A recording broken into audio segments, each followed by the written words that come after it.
Hey EMbers, welcome back to the channel. So as we are reaching the end of the year, can you believe it? In today's video, I'm going to be talking about my favourite games that I have played this year. So a little bit of a caveat to this, I will not be talking about any replays of games. So I've been playing a lot of the Batman Arkham series, the Elder Scrolls series. Of course, I played them before this year, so I'm only going to be talking about the games I played for the first time this year. And there is a little bit of a cheat in this video because one of them is a DLC rather than a game, but we'll talk about that as we get there. So first up, of course, I have to talk about my favourite game of the year, which was Hogwarts Legacy, actually. I really enjoyed Hogwarts Legacy. I think there were some things that could have been done a lot better. I think the replayability factor is not quite where it should be, although the story does change somewhat depending on what house you're in. So Gryffindor, Hufflepuff, Ravenclaw, Slytherin, the story does change. Most people think that Hufflepuff is the best way to go. I won't talk about spoilers here.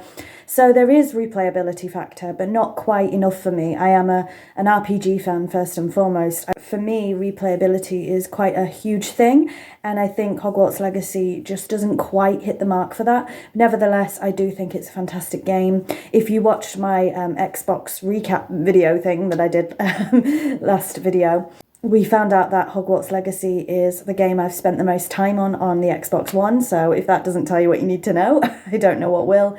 But I really enjoyed that game. I've only played it through the once as a Slytherin. I would love to play it through again. It's something I'll probably do next year, but I needed to give it a little bit of a break, you know, before I replay it. My opinions on replayability may change as we go along, but that's kind of where I am at the moment. But I do think that it is a fantastic game. I would have preferred more RPG elements, more flexibility, more freedom. Something I really wanted to do was actually go to classes, and you kind of do that to a degree, but I wanted to just play a typical normal Hogwarts student, and of course you are the hero of the story, and obviously I understand why that had to be. But for me, what was lacking was the normality of just going to Hogwarts, if that makes sense. But I know I've said a few negatives here, but that doesn't negate that it is still my favourite game of the year. So the next game in this list is The Bookwalker Thief of Tales.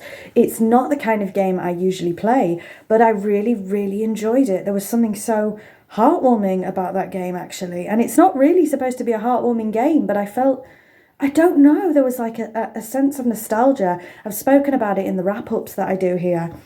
Such a sense of nostalgia for me when playing that game that, I don't know, it's just a bizarre phenomenon, really. I'd never played anything like it before, and yet it felt so familiar. So The Bookwalker, I've explained this again in a wrap-up, so I'll try and do my best here, but you are somebody who cannot write anymore, is not allowed, or they'll go to prison for reasons that you discover further on in the story. But he has the ability to shorten his prison sentence, I suppose, by jumping into books and retrieving artifacts from books. So that's like the very basic overview of the story. But I love, I've mentioned many times, I love history and mythology, and there's things in this game that do reference real world mythology, such as Thor's hammer, Mjolnir, and some other bits. I don't want to spoil too much for you. But the whole concept of the game I just find really fascinating, and I absolutely loved it. So the third game, my third favourite game of the year, is Wildflowers on the Nintendo Switch. So I really love Wildflowers. I am still playing it. It's a very slow-paced game. You know, think something like Animal Crossing, for example, or a lot of the farming simulators tend to be. So, but I don't mind that. So Wildflowers is a farming sim by day, technically, and you're a witch as well, and there's stuff at the night time to do.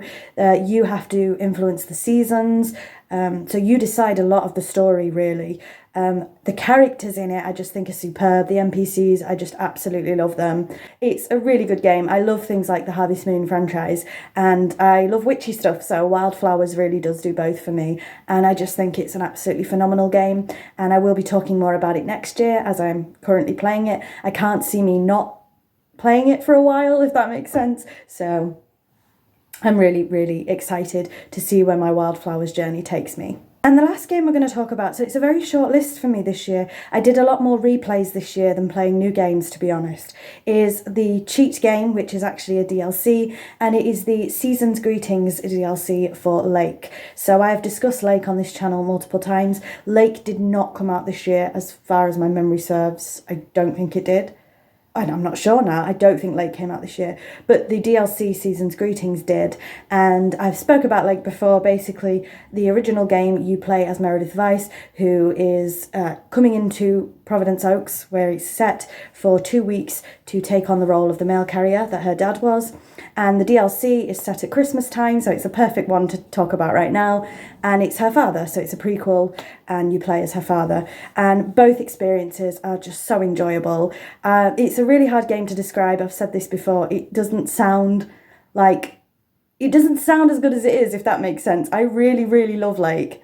And I do sometimes just like slow-paced, cozy games, because a lot of my gaming journey is, like I say, action, RPGs, adventure. So when I can sit down and just do a chill, cozy game, I do like that change of pace sometimes. So yes, a little bit of a cheat to put a DLC here, but as it's set at Christmas and New Year, it's more accurately set at New Year, why not? That is actually it, my favourite games I've played this year. Sorry this video is a little bit sporadic.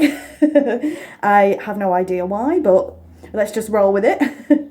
So thank you very much for watching. The video after this is going to be my top 5 favourite video game purchases of the year, not exclusively video games, although there are a few games in there, so please stay tuned for that.